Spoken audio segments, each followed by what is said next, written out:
how do you start a Western-style university in a former Soviet republic?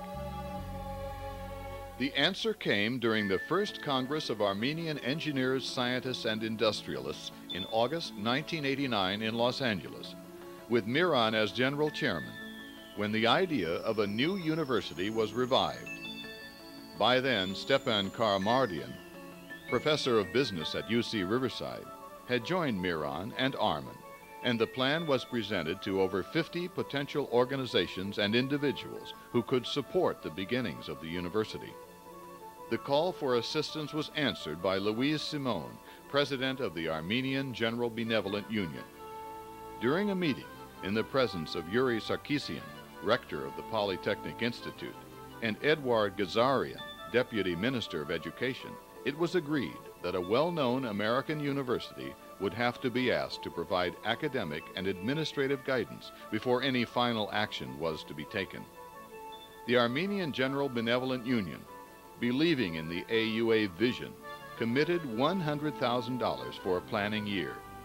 When the idea was presented to the senior vice president of academic affairs of the University of California, Dr. William Fraser, he expressed interest, but UC could not take any action without visiting Armenia and investigating firsthand the feasibility of starting a new university there. So Miran, Armen, and Stepan accompanied a delegation of 8 UC senior administrative and faculty persons headed by Dr. Fraser, and the visit to Armenia took place in the summer of 1990. It was soon determined that it would be feasible to start an American model university in Yerevan. The Armenian government was in a state of transition in 1990, but fortunately, both the outgoing communist government and the new leadership of Armenia approved the concept and assigned the Ministry of Education to work with the American team. In July 1991, the Board of Regents of UC approved an important affiliation agreement between the American University of Armenia Corporation and UC, and they instructed President David Gardner to proceed with the implementation. The affiliation agreement was later signed in September 1991 between President Gardner and recently appointed AUA President Agbabian. Furthermore, by a resolution of the Central Board, the Armenian General Benevolent Union undertook the sponsorship of AUA, and it committed $1 million per year for its operation.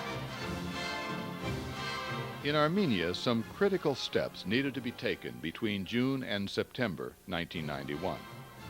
The charter of the university was written, and the university was duly registered in Armenia as a joint venture between AUAC and the Ministry of Education and Science. Announcements were posted that graduate students would be admitted in earthquake engineering, industrial engineering, and business management, and a search was started for a building to serve as the university campus. The government gave to the Ministry of Education and Science a building on Bagramian Street, formerly the Education Center of the Communist Party, for the use of the American University of Armenia. This building required considerable renovation, and fortunately, capital improvement assistance was obtained from the U.S. Agency for International Development to fund these renovations. The summer months of 1991 were hectic but historic. The American University of Armenia opened the doors of the university to 101 graduate students on September 23rd, the day the Armenian Parliament declared independence. The English language instructors were dispatched by UCLA, and they started an intensive English program to prepare the students to enter their chosen fields.